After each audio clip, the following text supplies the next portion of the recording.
وبركاته. إن الحمد لله نحمده ونستعينه ونستغفره ونعوذ بالله من شرور أنفسنا ومن سيئات أعمالنا. من يهد الله فلا مضل له ومن يضلل فلا هادي له. أشهد أن لا إله إلا الله وحده لا شريك له وأشهد أن محمدا عبده ورسوله صلى الله عليه وعلى آله ومن صار على نهجه وتمسك بسنته إلى يوم الدين وسلم تسليما كثيرا. يا أيها الذين آمنوا اتقوا الله حق تقاته ولا تموتن إلا وأنتم مسلمون. يا أيها الناس اتقوا ربكم الذي خلقكم من نفس واحدة وخلق منها زوجها وبث منهما رجالا كثيرا ونساء واتقوا الله الذي تساءلون به والأرحام إن الله كان عليكم رقيبا. يا أيها الذين آمنوا اتقوا الله وقولوا قولا سديدا يصلح لكم أعمالكم ويغفر لكم ذنوبكم ومن يطع الله ورسوله فقد فاز فوزا عظيما. أما بعد فإن أصدق الحديث كتاب الله وخير الهدي هدي محمد صلى الله عليه وسلم وشر الأمور محدثاتها وكل محدثة بدعة وكل بدعة ضلالة وكل ضلالة في النار. Alhamdulillah, puji syukur hanya milik Allah Subhanahu wa taala semata. Allah Subhanahu wa taala telah melimpahkan nikmat kepada kita semuanya, kepada seluruh makhluknya, dan itu tidak pernah terhenti walaupun hanya sekejap mata. Salawat beriringkan salam kepada Nabi kita tercinta, yakni Nabi Muhammad sallallahu alaihi wasallam. Ikhwani fid din, a'azakumullah. Alhamdulillah, di malam yang berbahagia ini Allah persuakan kita kembali. Allah kumpulkan kita di salah satu rumahnya untuk mempelajari agamanya. Sekarang kita telah memasuki bulan yang keempat, alhamdulillah, yakni di tanggal 7 Rabiul Akhir tahun 1446 Hijriah, bertepatan 9 Oktober 2024 Masehi. Alhamdulillah kita masih diberi kesempatan, dan ini adalah nikmat di antara nikmat-nikmat yang tiada terhingga. Mempelajari agama Allah, memahami apa yang terkandung di dalam ayat-ayat Allah Subhanahu wa taala dan hadis-hadis Nabi sallallahu alaihi wasallam. Dan di setiap hari Rabunya, alhamdulillah, di tempat ini, di mushola ini, kita mempelajari salah satu matan aqidah Ahlussunnah wal Jamaah, matan aqidah At-Tahawiyah, yang disusun oleh Imam Abu Ja'far At-Tahawi rahimallahu ta'ala. Dan ini kita alhamdulillah telah menyelesaikan selama 23 kali pertemuan, alhamdulillah. Dan insyaallah di malam ini kita masuk ke pertemuan yang ke-24 di malam ini. Dan pertemuan kita terakhir di pekan yang lalu kita telah membahas tentang bahwasanya syafaat Nabi sallallahu alaihi wasallam di akhirat kelak itu hak, itu benar, sebagaimana yang telah kita jelaskan di pertemuan sebelumnya. Intinya bahwasanya yang mendapatkan syafaat itu adalah yang pertama, Allah harus diredhoi oleh Allah Subhanahu wa taala. Harus diredhoi oleh Allah Subhanahu wa taala, baik yang akan memberikan syafaat perantara tadi maupun yang menerimanya. Karena di sini ada 3 yang tersambung. Pertama, Allah Subhanahu wa taala yang pemilik syafaat tersebut akan mengizinkan kepada yang akan memberikan perantara tadi, kepada yang menerima syafaat. Yang keduanya ini, baik yang akan memberi syafaat dan menerima syafaat, itu harus izin Allah Subhanahu wa taala. Yang kedua, yaitu harus ridha Allah Subhanahu wa taala. Jadi tidak akan mungkin seseorang yang tidak diridhai oleh Allah, yang tidak diizinkan oleh Allah Subhanahu wa taala, itu akan mendapatkan syafaat Nabi sallallahu alaihi wasallam di akhirat kelak. Adapun macam-macam syafaatnya, alhamdulillah, beberapa macam syafaat Nabi di yaumil qiyamah itu telah kita bahas, alhamdulillah. Nanti bisa dilihat kembali rekamannya. Kemudian yang harus kita tekankan juga pada bagian akhir, dan itu memang kita tegaskan, kesalahan kaum muslimin dan muslimat, kesalahan mereka adalah meminta syafaat kepada Nabi sallallahu alaihi wasallam. Ini kesalahan. Ini adalah perbuatan yang di situ ada unsur kesyirikannya. Karena syafaat itu adalah milik Allah. Seluruhnya milik Allah Subhanahu wa taala. La yashfa'u indahu illa biiznih. Semuanya milik Allah Subhanahu wa taala. Akan tetapi kebanyakan orang terjerumus di sini meminta dalam doanya agar Nabi memberikan syafaat. Tidak. Harus kita meminta kepada Allah syafaat tersebut agar Nabi sallallahu alaihi wasallam diberi izin untuk kita mendapatkan syafaat. Hanya sedikit saja. Dan ini tentang syafaat ini merupakan syubhat yang telah dibahas di kajian yang lain, di Kasyfus Syubhat. Salah satunya adalah mengenai syafaat. Bahkan mereka juga membalas, apakah Anda mengingkari syafaat Nabi sallallahu alaihi wasallam? Nah, jadi ketika kita meluruskan agar syafaat itu kita minta kepada Allah Subhanahu wa taala, dibantah lagi. Apakah kalian, apakah engkau, apakah Anda mengingkari syafaat Nabi sallallahu alaihi wasallam? Kami tidak mengingkari syafaat Nabi sallallahu alaihi wasallam. Syafaatul uzma, syafaat ini kami tidak mengingkari. Akan tetapi yang kita luruskan bahwasanya syafaat itu milik Allah Subhanahu wa taala. Orang yang mendapatkan syafaat pertama harus izin Allah Subhanahu wa taala, yang kedua ridha Allah Subhanahu wa taala. Taib, hanya meluruskan yang kebanyakan kaum muslimin terperosok dalam bab ini. Taib. Itu mengenai syafaat yang telah kita bahas, alhamdulillah, di pertemuan yang lalu. Syafaatul uzma telah kita bahas juga, alhamdulillah, syafaat yang besar. Kemudian syafaat Nabi kepada umatnya yang akan masuk surga, lalu ditinggikan derajatnya di surga. Lalu tentang syafaat Nabi SAW apabila amal baiknya dan amal buruknya seimbang. Lalu syafaat Nabi SAW kepada umatnya ahli neraka yang akhirnya keluar dari neraka, dan beberapa syafaat alhamdulillah yang telah kita pelajari. Dan syafaat itu secara umum dibagi dua, yaitu syafaat ammah yang umum dan khasyah, dan khusus untuk Nabi SAW. Dan di antara syafaat khusus Nabi SAW, selain syafaatul uzma tadi, syafaat yang agung, juga syafaat Nabi SAW kepada pamannya Ali bin Abi Thalib yang diringankan azabnya di neraka. Nah, itu khusus untuk Nabi sallallahu alaihi wasallam. Taib, kita tinggalkan pembahasan tentang syafaat, kita lanjut ke poin berikutnya, yaitu tentang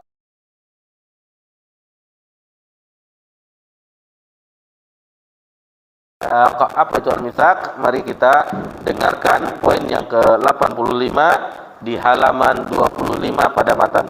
Tafadhol.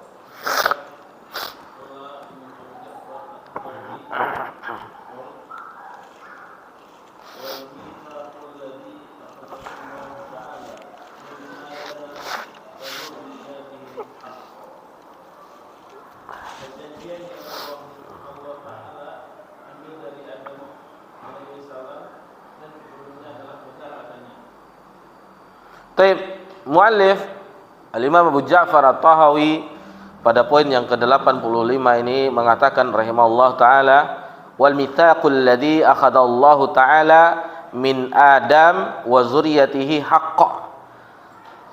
Jadi mitsaq, perjanjian, mitsaq adalah perjanjian yang Allah ambil dari Nabi Adam alaihissalam, dari bapak moyangnya manusia, Abul Bashar, bapak moyangnya manusia, diambil perjanjian, dan juga wa zurriyyati haqq, kata muallif, dan keturunannya itu adalah hak, benar adanya.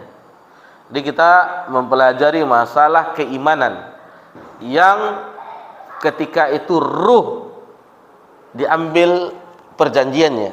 Jadi ada alam ruh, ada alam rahim, ada alam dunia, ada alam kubur, ada alam kiamat. Itulah fase-fase kita. Dan setiap alam itu tidak akan kembali ke alam sebelumnya. Misalnya di alam ruh, berada di alam rahim, ditiupkan ruh tersebut. Setelah alam rahim, alam dunia. Dan tidak akan mungkin orang kembali ke alam rahimnya setelah dilahirkan.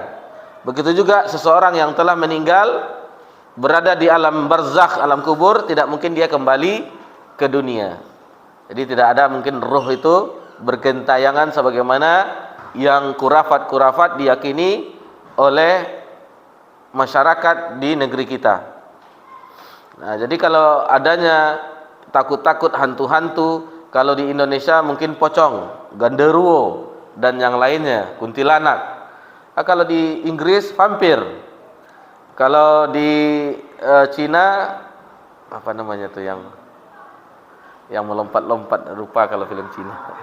Vampir, vampir. Kalau di negeri Eropa itu mungkin ada Dracula. Itu yang kurafat-kurafat yang difilmkan sehingga rusaknya akidah. Dan masih banyak kurafat-kurafat yang lain yang merusak akidah. Pernah mendapatkan video tetapi tidak didengar karena syubhat itu menyambar hati kita lemah. Hanya sedikit diputar, habaib yang kita kenal bagaimana kondisi habaib di negeri kita, yang mereka takut tes DNA. Jadi ketika itu di dalam khurafatnya, kajian yang mengandung khurafat, bahwasanya seorang habib itu bisa menolong kakeknya, ruhnya yang datang. Nah, ini juga termasuk di pembahasan kita singgung. Karena ruh cucunya yang menolong kakeknya. Nah, ini cerita-cerita khurafat seperti ini dihadirkan di kajian-kajian seperti itu. Kalau kita, Anda menyalah-nyalahkan saja, ini bukan menyalahkan, kita meluruskan. Beda dengan menyalahkan. Kadang orang itu benar, kita salahkan itu tidak. Tetapi orang itu berada yang menyesatkan umat, yang akan merusak akidah umat, lalu kita biarkan. Bukan seperti itu. Kita luruskan bahwasanya ini tidak ada. Tidak ada hal semacam ini. Dan ini terjadi di kajian-kajian majelis taklim mereka. Dan anehnya umat pun percaya. Ini lantas yang dibahas bukanlah yang hak, yang dibahas bukanlah firman Allah Subhanahu wa taala, yang dibahas bukan hadis-hadis Nabi SAW, akan tetapi mimpi-mimpi khurafat, cerita-cerita khurafat yang tidak ada dasarnya, yang tidak ada sumbernya, hanya berasal dari perutnya, dari kepalanya, dari kantong sakunya, dan dari mana dia suka. Baik, kita lanjutkan pembahasan. Sebelum kita jelaskan dalil-dalil, baik itu di dalam Al-Quran dan juga di hadis Nabi Sallallahu Alaihi Wasallam, kita ingatkan bahwasanya ada beberapa perkara yang nanti di akhirat kita tidak bisa menuntut Allah Subhanahu Wa Taala. Maksudnya membantah di akhirat. Salah satunya yaitu yang pertama, adanya mitsaq. Di alam ruh adanya mitsaq, perjanjian. Sebagaimana pembahasan kita bahwasanya anak keturunan Adam itu diambil perjanjiannya. Adam dan keturunannya diambil perjanjiannya. Nanti insyaallah kita bawakan firman Allah Subhanahu wa taala dalam surah Al-A'raf ayat 172. Insyaallah akan kita jelaskan nanti. Yang kedua, bahwasanya kita semuanya dilahirkan dalam keadaan fitrah.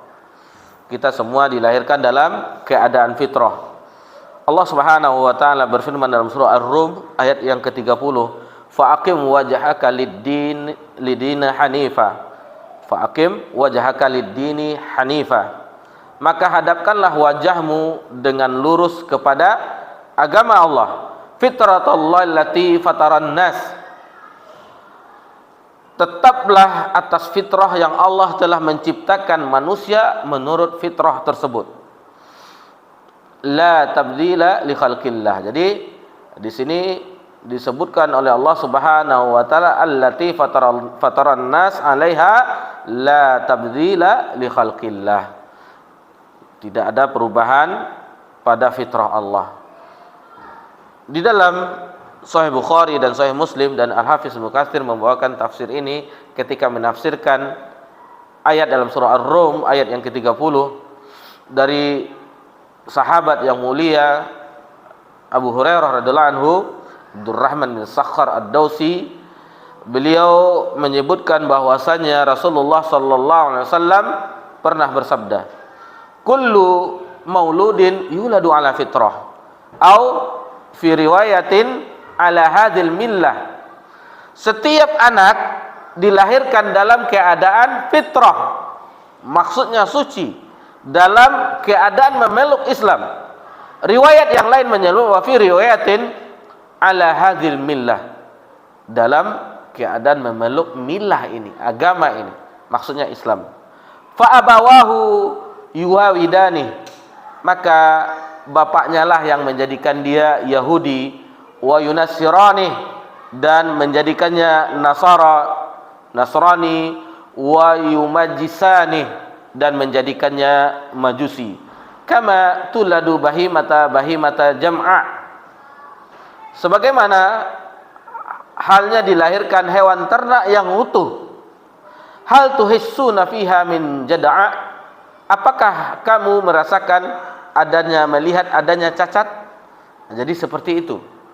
Keadaan manusia itu dilahirkan dalam keadaan fitrah, yaitu dalam keadaan suci. Di riwayat yang lain dalam Sahih Muslim dari sahabat Iyad bin Himar bahwa Rasulullah SAW bersabda, yaqulullah ta'ala, jadi Allah Subhanahu wa taala berfirman, inni khalaqatu ibadi hunafa, sesungguhnya aku telah menciptakan hambaku dalam hanif, dalam keadaan memeluk agama Islam. Faja'athumus syayatinu fajatalathum, kemudian jadi dia cenderung kepada milah yang hanif, milahnya Ibrahim, hanifah muslimah, wa ma'ana minal musyrikin. Kemudian datanglah syaitan. Ini dia yang kerjaannya, yang tidak pernah bosan merayu, menggoda, menghembuskan was-was dalam hati anak cucu Adam, dalam hati manusia. Jadi setan menyesatkan an dinihim wa haramat alaihim ma ahlaltu lahum. Lalu setan menyesatkan anak cucu Adam, mereka semuanya, dari agamanya dan mengharamkan kepada mereka apa yang telah Allah halalkan. Jadi itu yang Allah haramkan dihalalkan, diikuti oleh manusia. Begitu juga yang Allah halalkan diharamkan, diikuti juga oleh manusia. Itulah bujuk rayu syaitan, dan itu dihiasi dengan keindahan yang begitu indah, yang begitu mempesona, yang begitu bisa manusia terbuai dengan rayuan iblis. Jadi memang hati-hati kita terhadap godaan iblis, syaitan, dan bala tentaranya. Taib. Jadi itu yang kedua. Yang pertama tadi bahwasanya di alam ruh telah diminta persaksian bahwasanya alastu bi rabbikum, bukankah aku Rabbmu? Qalu bala wa syahidna, benar kami mempersaksikan. Yang kedua, dilahirkan dalam keadaan fitrah, cenderung kepada Islam yang hanif. Kemudian Allah turunkan Al-Quran. Jadi bukan dibiarkan begitu saja. Allah yang telah menciptakan, memberi rezeki, dan tidak membiarkan begitu saja. Allah turunkan Al-Quran, hudan linnas, sebagai petunjuk bagi manusia, atau di ayat yang lain hudan lil muttaqin, sebagai petunjuk bagi orang-orang yang bertakwa. Bayangkan kasih sayang Allah Subhanahu wa taala kepada kita. Allah ciptakan, Allah biarkan begitu? Tidak. Allah turunkan ayatnya yang begitu mulia, yang begitu indah. Dan beruntunglah orang-orang yang diantara hambanya yang mau menyambut wahyu tersebut, yang menghabiskan waktunya dengan wahyu tersebut. Di dalam riwayat biografi atau kisah dari Syekhul Islam Ibnu Taimiyah rahimahullah taala, ketika di akhir-akhir usia beliau di penjara. Di awal-awalnya masih bisa diberikan alat tulis, pensil atau semacam alat tulis zaman dahulu, kertas, dan akhirnya tidak dibiarkan sama sekali, dan beliau hanya bisa menghabiskan waktunya dengan Al-Qur'anul Karim saja, dengan hafalan tentunya, yang beliau hafal diulang-ulang, dan di riwayat itu disebutkan 83 kali beliau khatam selama di penjara sebelum beliau wafat. Lalu diulang-ulang terus karena tidak diberi alat tulis, kertas, karena sebelumnya ketika diberi alat tulis masih bisa berkarya, menulis. Jadi beliau menulis itu bukan seperti kita menyusun suatu buku atau suatu makalah atau menulis skripsi yang butuh pustaka referensi, tidak. Referensi mereka para ulama terdahulu adalah di dada mereka, di dalam hati mereka. Jadi tulis beliau. Seperti itu juga ulama-ulama terdahulu seperti Ibnu Hajar Al-Asqalani itu mensyarah Fathul Bari bukan membuka kitab-kitab hadis, tidak. Jadi beliau dari hafalannya. Jadi ada riwayat lain dari Abu Daud begini bunyinya, ada riwayat lain dari Ad-Darqutni begini, Tabrani dalam Mu'jamul Kabir meriwayatkan begini. Tidak mengambil Mu'jamul Kabir, tidak mengambil Sunan Abi Daud yang lainnya, tetapi dari hafalannya, dari hafalan beliau Al-Hafiz Ibnu Katsir, begitu Hafiz Ibnu Hajar Al-Asqalani, dan beliau mensyarah Fathul Bari tersebut dalam waktu yang lama, dan begitu panjangnya, mendalamnya pembahasannya, dan itu diakui oleh orang-orang yang membaca kitabnya. Kemudian di generasi beberapa abad, 4 abad atau 3 abad kemudian, Imam As-San'ani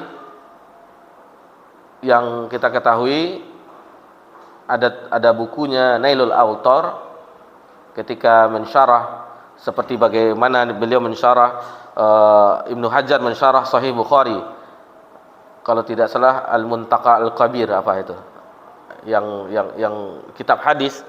Lalu kata murid-muridnya, "Ya Syekh, bagaimana kalau seandainya engkau juga mensyarah Sahih Bukhari seperti yang engkau ajarkan kepada kami ini?" Jelas bagaimana beliau mensyarahnya, Nailul Awtar, dan kita mengetahui hal tersebut. Kitab yang bagi orang yang mempelajari fikih itu mengetahuinya. Kata beliau bahwasanya beliau menjawab tentang memberi komentar dengan Fathul Bari, bukan Imam Asy-Syan'ani tetapi Imam Asy-Syaukani. La hijrah badal fath. Tidak ada hijrah badal fath. Maksudnya tidak ada syarah yang lengkap lagi setelah Fathul Bari. Karena Fathul Bari itu sudah lengkap semuanya. Sudah lengkap bagaimana dalamnya Al-Hafiz Ibnu Hajar Asqalani menjelaskan Sahih Bukhari. Begitu juga kita kembali kepada Syekhul Islam Ibnu Taimiyah ketika di penjara, beliau menulis, berkarya di dalam penjara, banyak buku-buku yang beliau selesaikan, karya ilmiah itu semuanya, maktabahnya, perpustakaannya bukan lihat di Google, Maktabah Syamilah atau yang lainnya, akan tetapi di dalam dadanya semuanya. Di bagian akhir kehidupannya semua alat tulis tidak boleh dipegang. Jadi beliau hanya dengan Al-Qur'anul Karim. Ada terucap penyesalan di akhir hayatnya, meskipun beliau mengkhatamkan 83 kali Al-Qur'anul Karim, kata beliau, alangkah sia-sianya waktu dihabiskan. Waktu dahulu, padahal yang beliau lakukan adalah menulis buku membantah ini, menulis karya ini, akidah wasitiyah, dan ini yang segala macamnya, yang banyak karya beliau. Akan tetapi beliau itu berkata itu sia-sia karena telah melupakan Al-Qur'anul Karim. telah merupakan istilahnya mengabaikan. Padahal kalau kita perhatikan beliau telah hafal dengan mutqin. Tetapi dengan kenikmatan beliau membaca terus berulang-ulang puluhan kali, disitulah tersibak bagaimana indahnya kalamullah. Keindahan kalamullah sehingga beliau menyesal seandainya dahulu hanya dengan Al-Qur'anul Karim. Maka ambillah pelajaran ini dalam hati kita. Mudah-mudahan di sisa-sisa umur kita tidak disibukkan lagi dengan handphone kita, tetapi kita disibukkan dengan firman Allah Subhanahu wa taala, dengan Al-Qur'anul Karim. Baik. Itu yang ketiga. Lalu yang keempat, diutusnya nabi. Setelah Allah turunkan Al-Qur'an, kemudian Allah utus nabi untuk menjelaskan Al-Qur'anul Karim. Dan di ayat dalam surah Al-Isra ayat 15 bagian akhirnya Allah Subhanahu wa taala menjelaskan, "Wa ma kunna mu'adzibina hatta nabatha rasula." Jadi Allah Subhanahu wa taala tidak akan mengazab satu kaum sampai diutus rasul. Jadi bayangkan Allah mengutus nabi dan rasul untuk menjelaskan firman-Nya. Dan Allah tidak mengazab satu kaum sampai diutusnya seorang rasul. Sudah diambil perjanjian di alam mitsaq, di alam ruh, dilahirkan dalam keadaan fitrah. Kemudian yang ketiga diturunkan Al-Qur'an, yang keempat diutus nabi atau rasul, dan yang kelima yang terakhir yang bisa kita jelaskan adalahnya Allah anugerahkan kita akal dan panca indera. Akal dan panca indera. Bayangkan, mata untuk melihat, telinga untuk mendengar, hati untuk memahami, lalu akal untuk menelaah, untuk berfikir mana yang hak dan mana yang batil, menerima wahyu. Jadi tidak ada lagi bantahan di akhirat kelak atau hujah di akhirat terhadap Allah.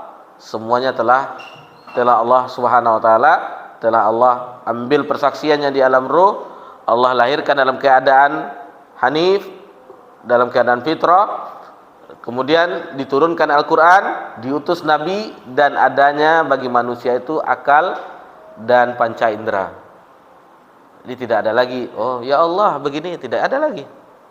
Jadi sudah jelas semuanya, maka kita yang perlu sekarang yaitu mempelajarinya, mengamalkannya dengan sesungguh-sungguhnya. Taib, mungkin sudah azan.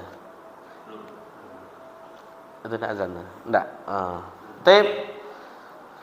Kita insyaallah akan memahami firman Allah Subhanahu wa taala pada bagian ini tentang mitsaq, perjanjian di alam ruh, yakni firman Allah Subhanahu wa taala di dalam surah Al-A'raf ayat 172. Ini pembahasan kita.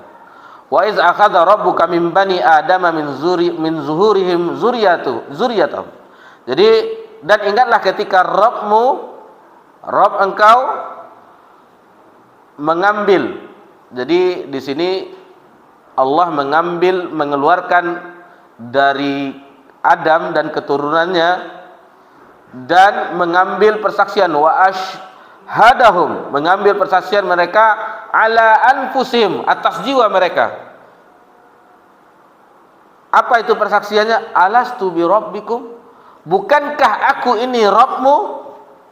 Jadi di alam ruh kita, dan itu kita tidak bisa mengingatnya sebagaimana kita tidak bisa mengingat ketika kita di dalam rahim. Itu kita tidak mengetahui.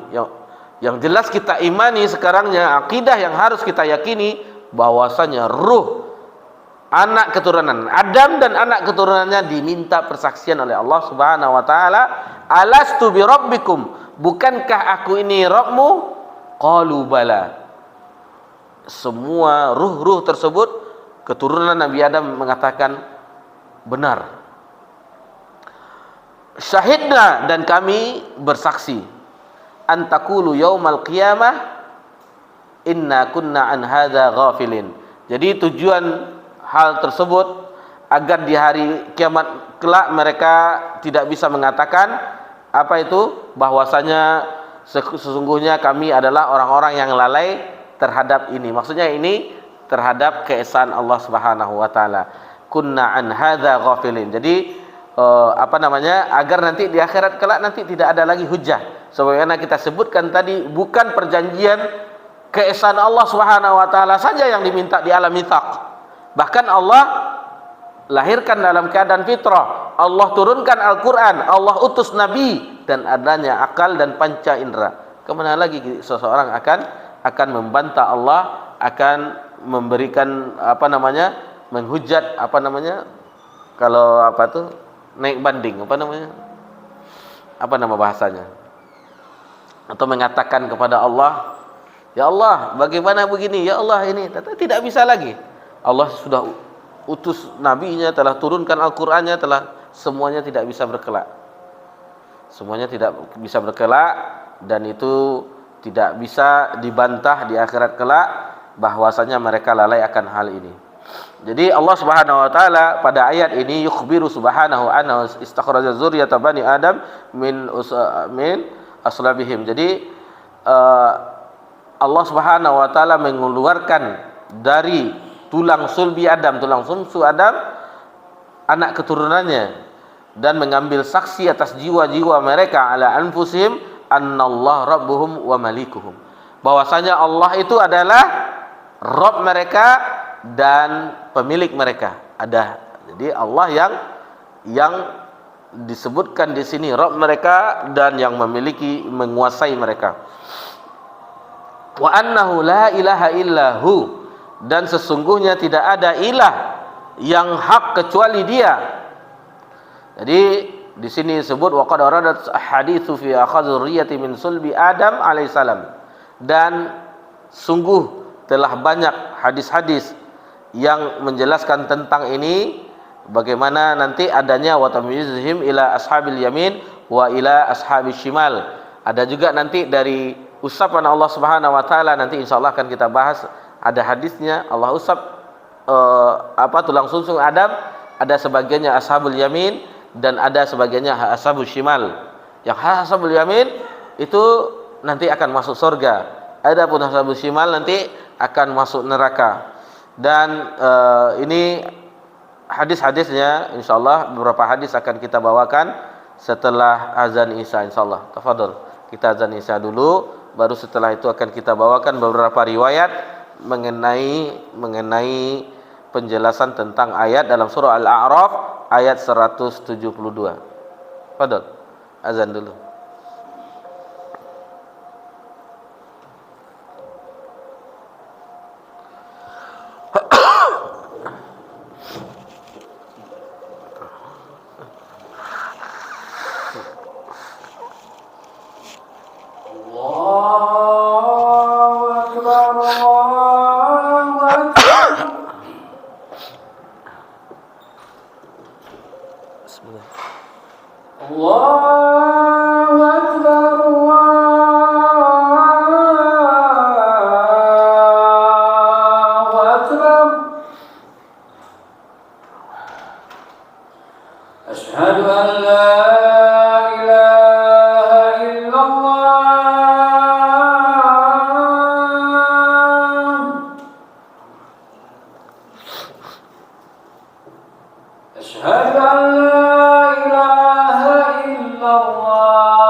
حي على الفلاح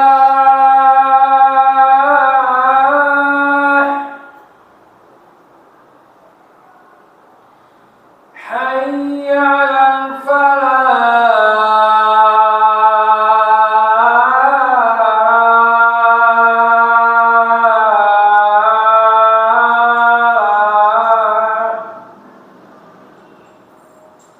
الله أكبر الله أكبر لا إله إلا الله.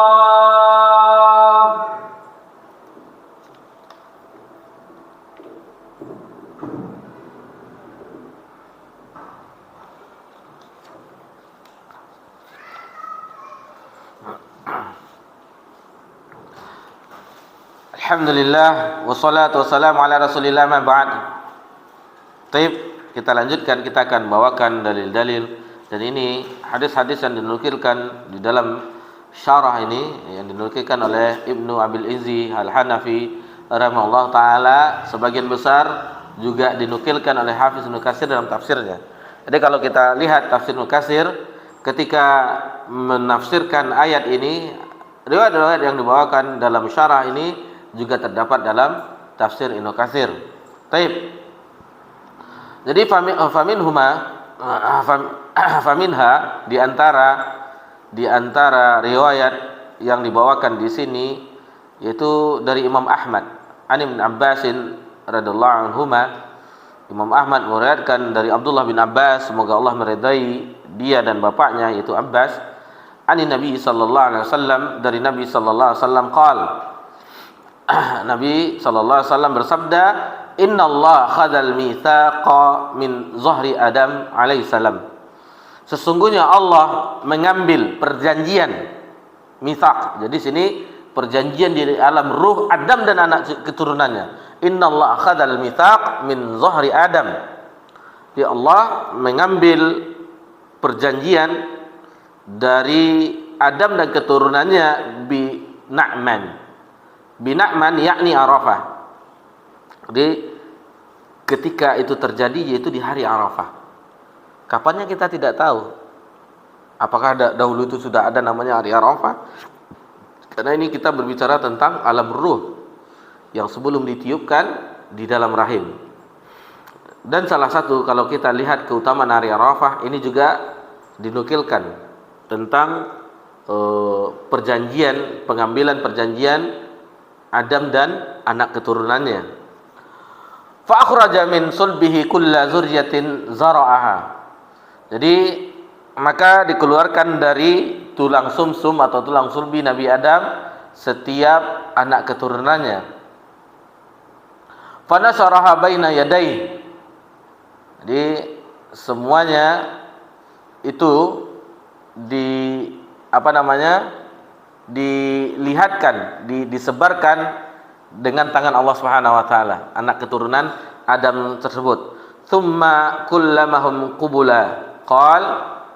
Jadi kemudian berkatalah semuanya kepada ruh-ruh anak keturunan Adam, diambil perjanjiannya yang mana tadi kita bawakan firman Allah Subhanahu wa taala di dalam surah Al-A'raf ayat 172, alastu bi rabbikum, bukankah aku ini Rabbmu? Jadi telah diambil perjanjian Adam, anak keturunannya di alam ruh, di alam mitsaq perjanjian. Qalu bala syahidna. Lalu mereka menjawab semuanya benar dan kami mempersaksikan. Jadi setiap ruh manusia, Adam dan seluruh anak keturunannya telah berkata benar bahwa mereka mempersaksikan Allah itu Rabbul Alamin. Sampai akhir ayat. Taib. Kemudian di riwayat yang lain, kalau yang tadi itu diriwayatkan Imam Nasa'i, juga Ibnu Jarir membawakan, Ibnu Hatim dan Hakim dalam Mustadrak. Kemudian juga diriwayatkan oleh Imam Ahmad an Umar bin Khattab radhiyallahu anhu, dari Umar bin Khattab radhiyallahu anhu, annahu su'ila an hadzal ayah. ketika ditanyakan tentang ayat ini, yang tentang ayat dalam surah Al-A'raf ayat 172 yang tadi kita bahas di awal sebelum azan. Alastu bi rabbikum qalu bala syahidna. Faqal, maka Umar berkata, sami'tu Rasulullah sallallahu alaihi wasallam su'ila anha. Sungguh aku telah mendengar Rasulullah sallallahu alaihi wasallam ditanya tentang ayat tersebut. Faqal, maka Nabi SAW bersabda, innallaha khalaqa Adam alaihissalam. Sesungguhnya Allah telah menciptakan Adam alaihissalam. Thumma masaha zahrahu biyamini. Kemudian Allah Subhanahu wa taala mengusap dari punggungnya, dari tulang sulbinya dengan tangan kanannya. Fastakhraja minhu zuriyah. Maka keluarlah dari tulang sulbi tersebut keturunannya. Qal khalaqtu haula'i lil jannati wa ya'malu ahlal jannah ya'malun. Jadi yang tadi yang diusap dengan tangan kanan oleh Allah Subhanahu wa taala semuanya itu adalah penduduk surga, dan mereka wa bi amalin ahlil jannah ya'malun, dan mereka beramal dengan amalan ahlu surga. Summa masah zahrah, kemudian diusap kembali tulang punggung Nabi Adam. Fastakhraja minhu zuriyatan qal, maka keluarlah anak keturunan Nabi Adam, anak cucu Adam, dan Allah berfirman, khalaqtu haula'i lin-nar wa bi amali ahlin nar ya'malun. Aku telah menciptakan mereka ini adalah penduduk ahli neraka dan beramal dengan amalan ahli neraka. Faqala rajul, maka ada sesuatu yang aneh. Sebagaimana kita sebelum dijelaskan ke bawah, aneh. Diusap oleh Allah Subhanahu wa taala, lahir ini penduduk surga. Lalu diusap lagi, ini penduduk neraka. Aneh kita. Jadi untuk apa lagi? Untuk apa? Sudah jelas surga dan nerakanya, untuk apa beramal lagi? Dan ini juga ditanyakan oleh sahabat Nabi. Faqala rajulun, maka berkatalah seorang laki-laki dari sahabat Nabi, ya Rasulullah, wahai Rasulullah, fa bima amal? Untuk apa gunanya kita beramal? Kalau sudah jelas ini masuk surga, ini masuk neraka, untuk apa amalan itu? Kan sudah ditentukan di alam mitsaq. Qala Rasulullah SAW, maka bersabda Rasulullah SAW menjawab, innallaha azza wajal, sesungguhnya Allah azza wajal, idza khalaqal 'abda lil jannati, ketika menciptakan hamba penduduk surga, ista'malu bi amali ahlil jannah hatta yamuta ala amalin min amalil ahlil jannah. Maka dia akan dituntun, Allah akan berikan petunjuk kepada mereka untuk beramal dengan amalan ahlil jannah hatta yamut, hingga dia wafat, hingga dia mati, ala amali min amalil ahlil jannah, dengan amalan-amalan ahli surga tersebut. Allah akan tuntun, Allah akan mudahkan bagi anak keturunan Adam untuk mengamalkan amalan ahli surga. Jadi kalau kita seandainya Allah mudahkan untuk melakukan ibadah kepada Allah Subhanahu wa taala, maka pujilah Allah Subhanahu wa taala. Mudah-mudahan kita yang usapan di antara ruh-ruh anak keturunan Adam yang dimudahkan untuk masuk surga. Kemudian wa idza khalaqal 'abdu lin-nar, dan jika hamba itu ditetapkan sebagai ahli neraka, ista'maluhu bi amali ahlin nar, maka dia akan dituntun, dicenderungkan kepada amalan ahli neraka, hatta yamuta ala amalin min amali ahlin nar fayadkhulu bihin nar, sampai dia mati tetap dalam keadaan itu. Dan kita saksikan orang yang dalam keadaan bermaksiat misalnya, tetap dengan maksiatnya, susah mereka bertobat, kecuali bagi yang Allah mudahkan. Begitu juga orang yang dengan kesyirikannya, dengan agama selain agama Islam,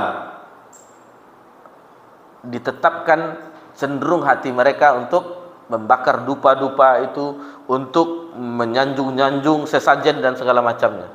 Allah mudahkan ke situ, dan akhirnya dia beramal dengan amalan ahli neraka sehingga dia masuk ke dalam neraka, wal iyazubillah. rawahu Abu Daud, dan ini diriwayatkan oleh Abu Daud wa Tirmizi wa Nasa'i wa Ibnu Abi Hatim wa Ibnu Jarir wa Ibnu Hibban fi sahihu. Baik. Kemudian Imam At-Tirmizi, jadi kita tidak bawakan semua riwayat yang dibawakan di sini.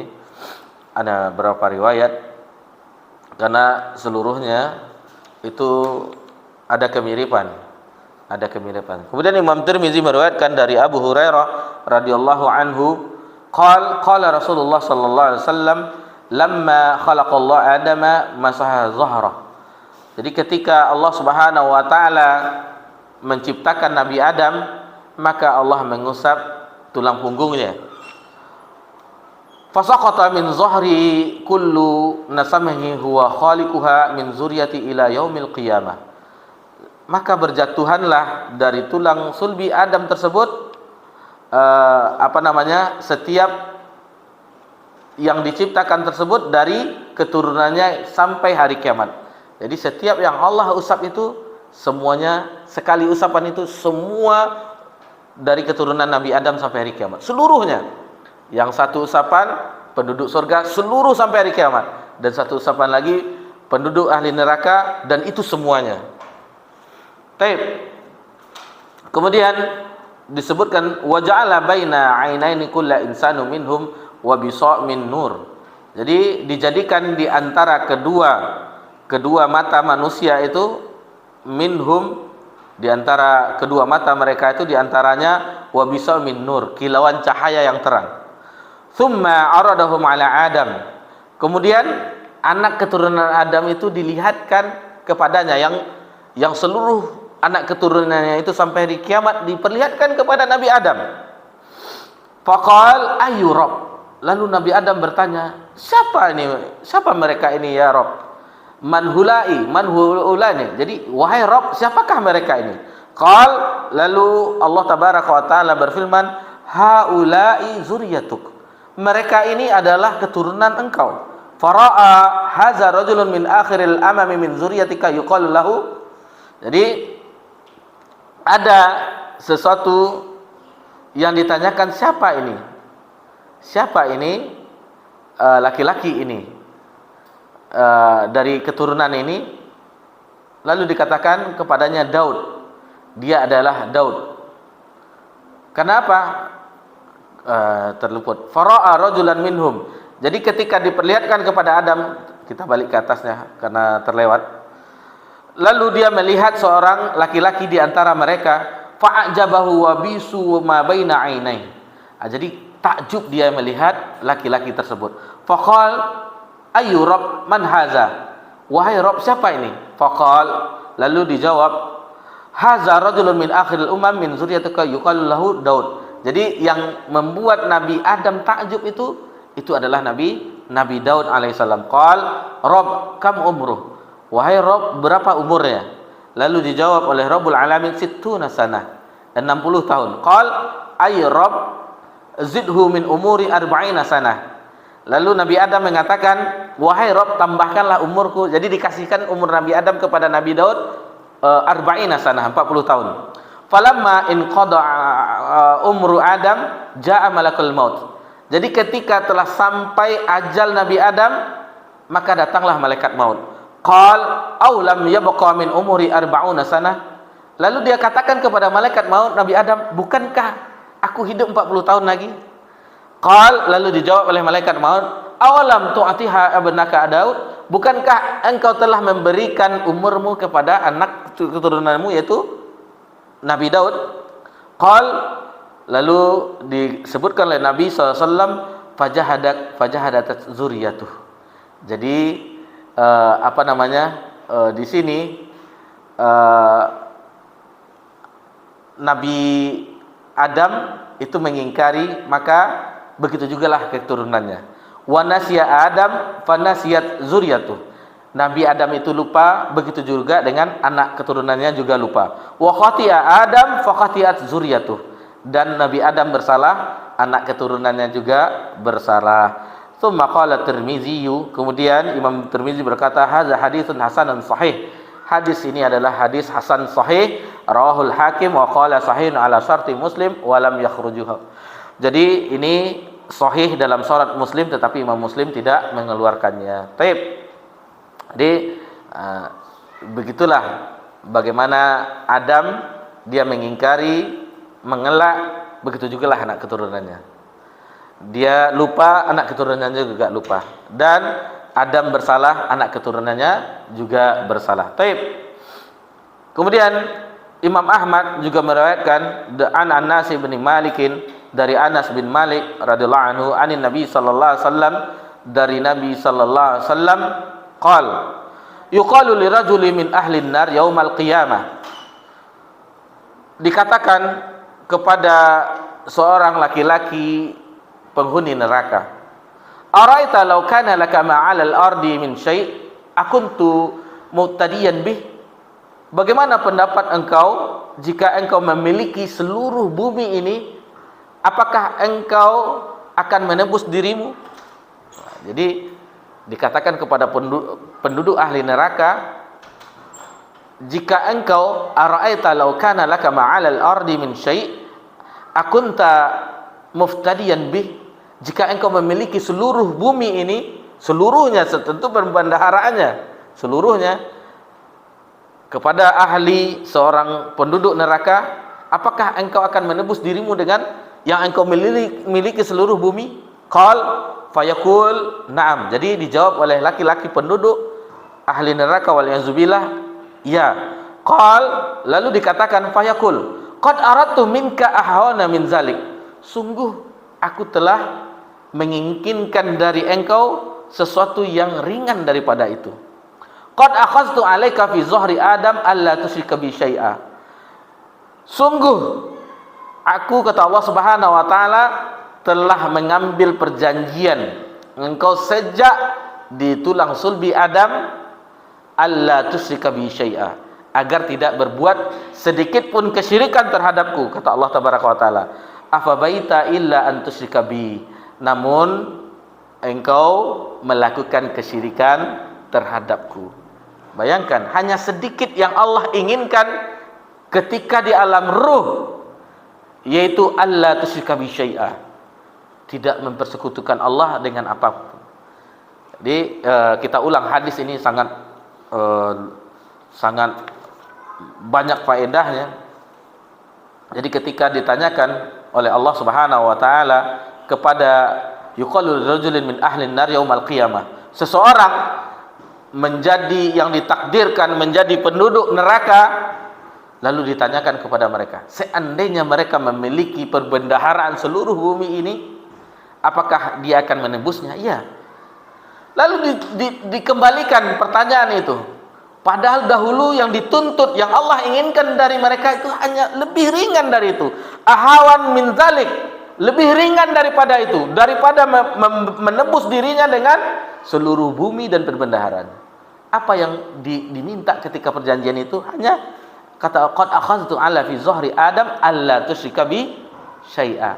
Yang diminta hanya jangan mempersekutukan Allah dengan sesuatu apapun. Akan tetapi fa abaita illa atusyrika bi, tetapi engkau, kata Allah Subhanahu wa taala, melakukan kesyirikan tersebut terhadapku. Jadi ini sangat sangat berfaedah sekali kalau kita ambil pelajaran. Hanya satu yang Allah inginkan kepada kita, hanya satu yang Allah inginkan kepada kita. Apa itu? Jangan jadikan tandingan bagi Allah, jangan jadikan sekutu-sekutu bagi Allah, jangan berbuat syirik kepada Allah Subhanahu wa taala. Hanya itu saja kita diminta, hanya itu saja. Tentu ada tuntunannya, itu ada tuntunannya. Tapi yang jelas di dalam hati kita tidak ada sekutu bagi Allah, tidak ada tandingan bagi Allah, tidak ada kesyirikan bagi Allah sedikit pun. Insya Allah akan selamat di yaumil qiyamah. Dari mulai perjanjian sampai hari kita diwafatkan, apabila kita berpegang teguh tidak mempersekutukan Allah, kabar gembira. Mudah-mudahan kita yang termasuk dalam sentuhan ketika disentuh tulang sulbi Adam, kitalah yang di antara ruh-ruh anak cucu Adam tersebut. Taib.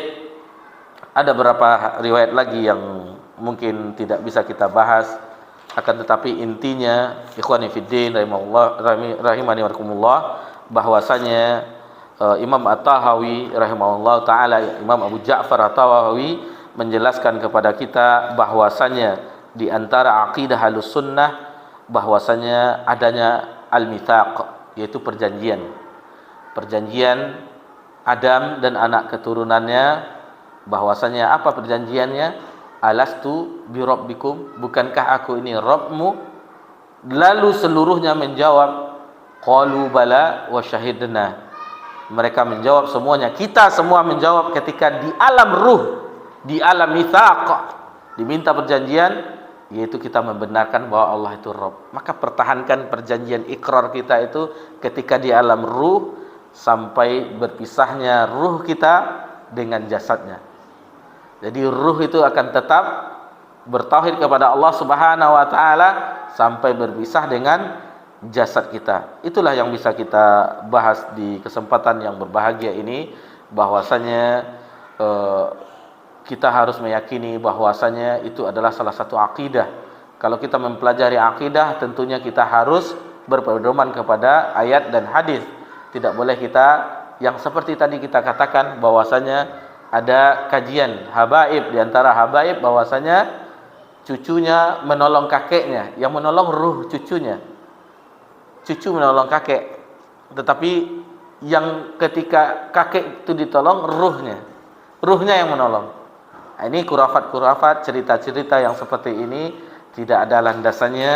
Maka sebaiknya kita kembali kepada apa yang telah Allah turunkan di dalam firman-Nya dan apa yang telah Nabi sallallahu alaihi wasallam jelaskan di dalam hadis-hadisnya. Ketahuilah ikhwani fiddin rahimakumullah, kita berada di zaman semua bebas berbicara. Semua bebas menggunakan apa yang mereka ketahui, yang mereka buat indah-indah tentang agama ini. Akan tetapi kalaulah kita tidak mempelajari agama Allah, akidah yang sahih, maka lihatlah apa yang terjadi. Orang sangat mudah berbohong atas nama agama. Sangat mudah orang